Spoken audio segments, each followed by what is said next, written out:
RSL. This is the R edition, and my name is Anthony Rogers.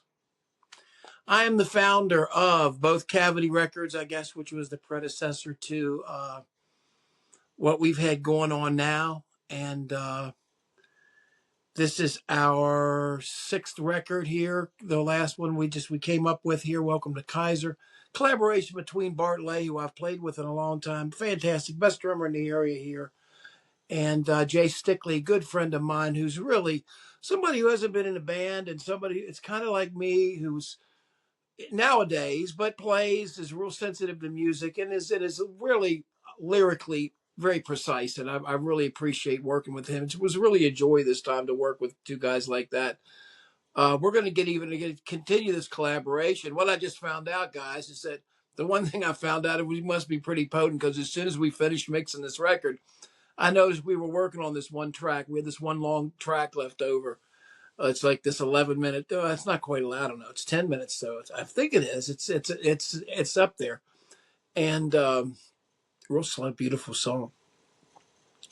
And I couldn't get it to rent. You know, it was like skipping. It was like we were. It was.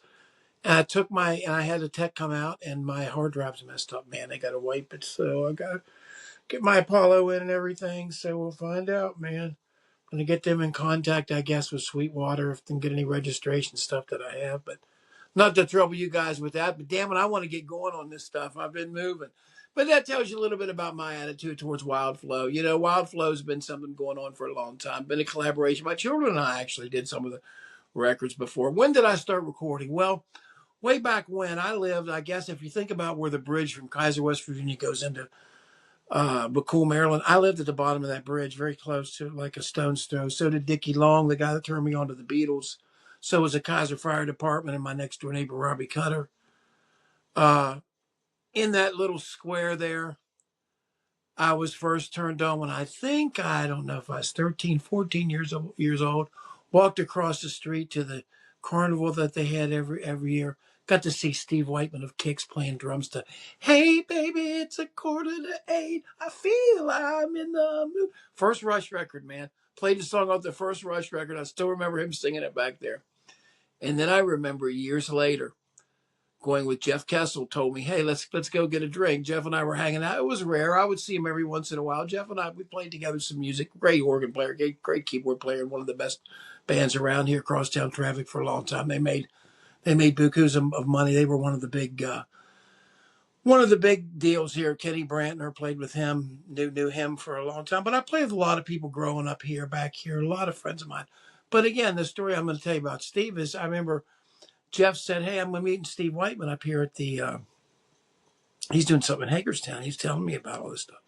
We get up there and he's telling us about Donnie Purnell, and he's telling us about signing this contract, and he's saying all this stuff. And I'm just looking and going, man, dude, I'm just thinking to myself, I'm not doubting what he's saying because of how he's saying it, but so few people ever did that. I'm just saying, man, dude, you're out of, this must be the first time this has ever happened. And it turned out that it was. But and he's got a nice, if anybody sees that podcast, they should check that out. The Rick and Steve's, I think, podcast is what he calls it, or something. Some interesting stories about some local guys around here. But anyway, I came up through here, played through here. I hooked up eventually with this band called 10 Below, which was essentially the remnants here of Skywalker, which was a band, which was almost a prog rock band that played back in Cumberland, that did well and actually toured and left for a while and played some in Florida and such. Turk Horner was a guitar player. Chris Ogden, keyboard player. Rod rest his soul, he's died recently. Mike Hounshell, the bass player, real creative guy, has a big record on Spotify and is really high in yacht rock circles and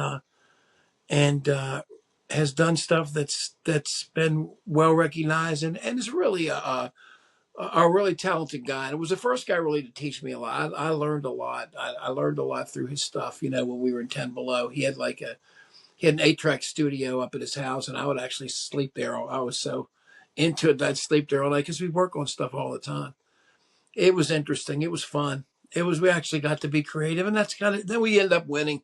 Then we end up winning this thing in DC 101. And next thing you know, we're playing at the Bayou. And I've already moved down there at this point. So we're playing at the Bayou, and and we win. We win our round at the Bayou, and then we have to play to the Washington Monument. And through that, I meet Chris Biondo, hook up with him and Eva Cassidy, and played some with them. And throughout the years, but then ended up with other bands. Than now, I played with a good friend of mine, Rich Carlson, who hope he's still around. He was up in Michigan last time I know. Really an advocate for the Native Americans, just an all-around key A1 guy. Always loved him. Everybody loved him. He's the walking goodness, man. He was a walking Mr. Goodbar. He was fantastic. Rich Carlson loved him. He worked with me there, and Ariel Francis. Ariel Francis and I played some there too, together. And then we moved on to. I moved on to Louisville at that point. I played for a while. We played, I don't realize how lucky I was. I mean, at one point, I'm managing one of the top stores in Washington, D.C., the main record stores. So I'm getting these guys calling me. I can go to any concert I want to anytime. All the reps want their posters in my window. They're taking me backstage and meeting people and, offering us. They're just nice people. I know these people. I'm not going to name names now. I don't need to. I can name names. I'm not going to do it. But as a point where, if I wanted to go to 9:30, I wanted to go to a place, I'd just show up and I'd get to get in. They waved me in no matter what the ticket price was. I was lounge back there in the back with some of the guys that were the owners and stuff. It was a really weird thing. But that's kind of how, I made contacts in Washington, D.C., and I continue to record with Chris. The reason I mentioned Chris is Chris was the one that I continued recording with. I continued to record. And we did some stuff with the Now down there. In the meanwhile, in the multi-track studio. In the meanwhile, I started on my record Identification, which ended up coming out. Ironically, almost the day we finished it, the day I went off to go to law school in 1991, and then I graduated from law school in 1994. We got the record out about 92, 93. It was on a CD. Printed in Nashville, happy with it, happy with it. But at the time now, I look at it, it's kind of baby pictures, you look like the same thing as like those old things. But my first recording back in the old days, I remember we had a room under the bedroom, and I'd sometimes wake my parents up and they'd get mad, they'd end up on the recordings. But I had two of those student desk cassette recorders, so I'd record the piano part of the main part, mostly piano, because that was when I first took lessons. So my dad, God bless him, gave me piano lessons, turned me on to big band, all that stuff. I had piano lessons, so I do that, or sometimes guitar, and then I'd play that cassette and then record over it as I record the other cassette. And I'd overdub that way by blending, and I'd say how close I get to the microphone. That was the blend. That's how sophisticated it was. And you move it away for more room, reverb and stuff. It's just absolutely ridiculous. But anyway, but that's how I started, and I did it for a long time, and I liked it. And then my friend Mitch and Moz, Mitch Sanders here in town got a 4-track, and then I moved on to Mike, and we got the 8-track. We got down to DC, and we had success down there. And I played down there in the clubs, and we did well. And then I joined the Now.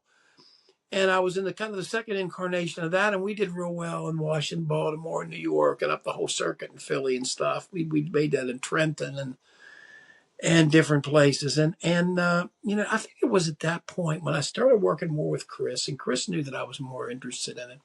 Because I would challenge him, and Chris and I would have nice heart-to-heart talks, and he ended up great fame, with Eve, and everything exploded later. I remember going out to Hawaii with my wife on a vacation, and we go to the record store, and it's like Eva Cassidy in the top 10 is like number 2, 4, and 7. She had like 3 in the top 10. We're like, Jesus.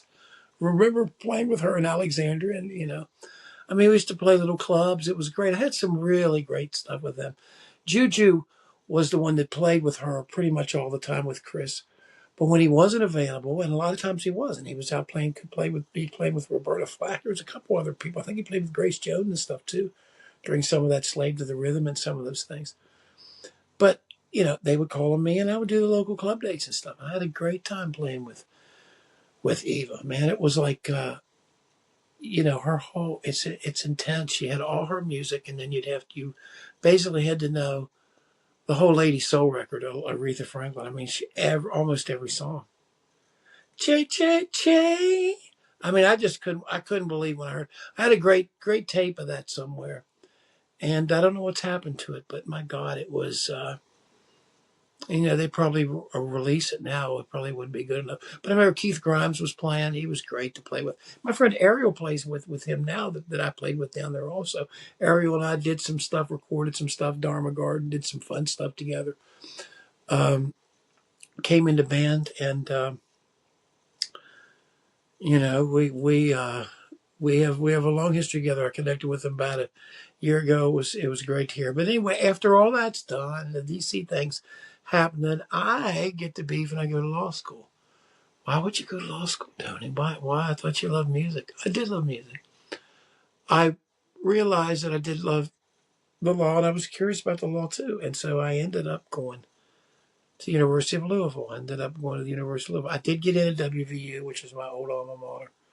But my psychology was, listen, man, I've been in D.C. I'm playing in studios. I'm having people call me. I have a lot of connections in the music thing.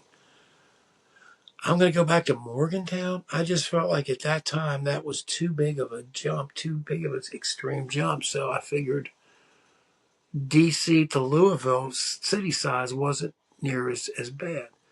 And it was just different, Out there it was a melting pot of different people. Music came out. Did I do any playing music? Yeah, we did some stuff in school, from some acoustic stuff, mostly parties, do some different things. It was kind of a grab bag with my friend Pat, and I hope he's still out there if he ever sees this piece to Pat Bolden. Great guy out there. Um, I had some great times there, but when we got back, then, that's when I started to say,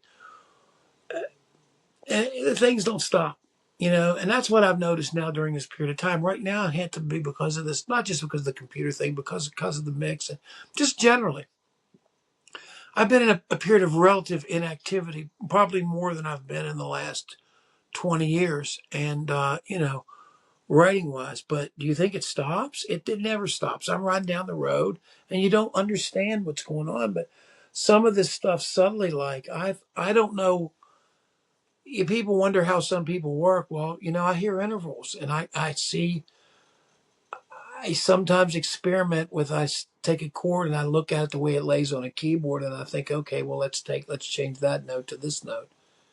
And I can kind of try to get an idea of that, or at least spatially an idea of what that does. And so I find myself a lot of times doing that. And then when I'll come back to something, it'll be there. I don't know how that happens, but I knew when I went through a long period of inactivity and then got back into it. When did you get back into it? Well, really, when WildFlow started, when we did Wrong, uh, at that, I don't know what year it was, 2000 something. But my kids had been born and my father died, I guess about 2008, 2009. So we decided to make the album, and it was done on a Zoom. It was done on a Zoom uh 24 track, although there were only 8 pods there. 24 track recorder. So I mean, we really didn't have, to be honest with you, we tried to have natural drum sounds, but it was very difficult. So we got some of the best ones we had and kind of rode with those. But then we moved on to the next one, which was essentially One Day. And One Day ended up being, One Day was one that really was involved probably more when I was playing live more than any time at all. There was a place called the Indy in Kaiser that had opened up. And it was the old Kaiser Theater, which was not far from where I was. And they were encouraging people to play on nights. And, you go see people play, but not a lot of people played their stuff. I had a couple of my friends encourage, hey, let's come up and do it. So I went up and did it. I'm playing like obscure, like Prodigal Son, and I'm playing like weird XTC songs and different stuff. But it was fun. It was fun, and I got to try out some of my material. So anyway, but this record, One Day, kind of during the first Trump election time, um, came out, and it was like an EP. It starts on a little on an EP, and then it continues on the record. So kind of a weird concept with it, but that record was also realized on the Zoom, and that was where we really hit kind of critical mass. And it was during the recording of that I did get my iMac, And now my sweet iMac is at the shop. I'm going to find out here in a couple of days. But anyway, so we go to the iMac. And so I guess the next one up on the menu is WildFlow, Oblivious. My children were growing up and, having perfect pitch, both playing in band in the band, and both appearing more on these records. Sometimes as writers, like Joe did on the one song "Cox in the Field," and Blake did also on a couple songs too, and "Substitute for Science" and some songs like that we did. So we ended up on WildFlow. It was a COVID time, so we did some commercials for COVID, kind of like on the Who Sell Out, and we did some other things. So we put that together. We've got the beach thing. Come on down to COVID Beach. I'm wearing an invisible mask. The Substitute for Science. We're talking about bleach tabs 3 for $12.99. That's a kind of an odd song. It's probably one of my favorite songs that we ever did. But that's on Oblivious, a beautiful album that my wife painted the cover for, and I would have that behind me if I was smart. But hold on, let me see if I can grab this thing. I think I'm talking about this one right here. Yeah, look at that beauty. It's the best album cover we had so far. Really, really good. But that's that one. And then the early ones I said, that's the One Day that I said before. That cover's done by Joe when he was young, and this was done by Blake when Blake was young. And this has Huevos Grandes. There's some good songs, but it was recorded at home during 2011 to 2014, it says. So I guess it was a little bit later than what I thought. But, One Day came next, more political. This is kind of, your solution to your COVID indie hangover. What do I got? Karen for Hire is a good song, too. No Test Health Insurance. But the song Wrong is a really nice song. Rain Cloud is beautiful, too. So, I like it. It's a beautiful record that I did with my kids. We moved on, and the Little Brothers, one of them still around down. The other one moved out to Colorado, man. It was great. They're talented kids, and hope to see if they ever play, if they're still playing, to work with them again in some fashion. But that kind of brings us up to the last two, and the last two, I guess, are the ones that are up there on the wall. I don't know if you can see that. Should I bend this up so you can see the one at the top? Yeah, that's High Five. That's the last one I did before this. Brought some different instrumentation in. Really enjoyed it. I think some of the songs I was really satisfied with the way those came out. During the end of that, I kind of started talking to Jay, and I always had admiration for Jay. Jay Stickley was pretty smart. And so then we decided to talk about things, and I told him, man, I'm starting to work on this new project here. And next thing you know, it just took a turn towards Kaiser. And if you're talking about, our hometown, well, there's only one person really that I know that I would go to as an expert, and that would be him, because he just has everybody's number. And we had a great time. And it was fun working with him, and I think we worked together eye to eye really well. And, Bart, of course, was his usual greatness. This time what we're trying to do is to maybe work it a little bit more on this new one that we're going to work on. We're going to start as soon as the computer gets back. I've got some pieces done already. And like I say, we have at least one other piece. We probably got 3 or 4 to consider, but one of them for sure we're going to do that just didn't fit. It was just too long for the Kaiser project. It's a really long, beautiful piece. We're probably going to end the record with it. But, man, this thing, so I can't keep it straight. But anyway, I'm looking forward to the future. I'm looking forward to doing this. What's my motivation? Well, WildFlow, we've done 250 record count things. I've tried to keep the promotion. I had a good friend, Billy James, who just died of liver cancer. I can't even believe I'm saying this is reality. Glass Onion was just fantastic. That I met through the whole Todd Rundgren experience. And I don't know, man. I'm not doing it for any kind of thing like that. I don't really feel comfortable a lot of times in the live performance. We might get back to that some, because I know that it's probably a muscle I should try to flex before it completely collapses. But no, I enjoy playing. I don't know. I enjoy playing some other people's songs, but at the moment, I've kind of really itching to get back to this. It's really kind of part of my normal thing. And like I'm trying to explain to you now, even in the years, after I practice and stuff too, it doesn't shut itself off. It never shuts itself off. You go to start something, you go, oh, well, there's this, and there's this, and there's this. You may not call anything in your head.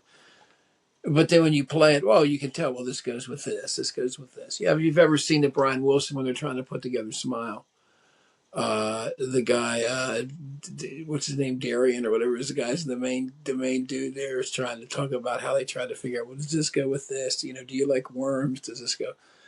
And it's, people, it's not that grandiose or anything what people have, but it's just funny how what goes where. Listen, man, I do it because I want to do it. I'm not doing it for any kind of approval, and I'm really not doing it to. I've deliberately kept independent from everything, so I have nobody else with a finger in the pie at all. I try not to let money dirty it. I just let it release. I release it out to the world, and whatever happens to it, happens to it. We've been very fortunate. We've gotten so many great reviews over the years. Gotten the magazine with John and Yoko on the front, the gold mine the one time, and the long, beautiful review about our high five record. It's just I'm just very blessed to have been able to do it the way that I did it. And now that I look back and I look at all the people who banked on the record industry and like the dream you were shown when you grew up, oh, you're going to make it, you're going to be, and you realize, and you talk to Steve and Rick in their podcast or podcasts, whatever. He never got a penny from the record company ever. He went, don't close your eyes. He never got a penny. Well, why? The deck is stacked against you. You know the way it is. And I'm so glad at this point that I played it the way that I played it because I can afford to do what I want to do every once in a while, given my other profession. And I enjoy doing that. And this is what I'm trying to put my time into. I'm every bit as serious as somebody else. It gnaws at me like it does everybody else. And if I build my playing chops up some, I can do it. I can still play guitar pretty well. I never was that was never my virtuoso instrument. I played some guitar with 10 below out front, and some harmonica and some keyboards once in a while. But for the most part, in some of the bands that I was in, the early going, I was a drummer in the Now when the Now first started. And from the I mean, not when the Now first started, when the Now ended.